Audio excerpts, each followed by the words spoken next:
Start out with the face frame down and apply a bead of glue into the dovetail groove. Slide the left and right cabinet walls into the vertical grooves. Don't forget to wipe any excess glue. Now slide the top and the bottom of the cabinet into place using the groove on the side of the cabinets. Flip the cabinet upright and slide the back wall into place using the grooves on the cabinet walls.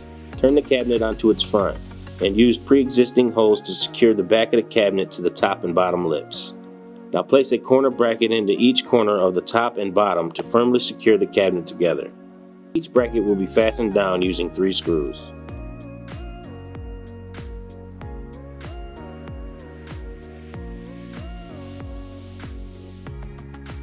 Flip cabinet upright and place shelf clips into the holes on the inside of the cabinet, lip side down. Then place the shelves on the clips and press lightly down until the shelves click into place. Place the door face down and set each hinge into place, making sure the holes on the hinge line up with the holes on the door.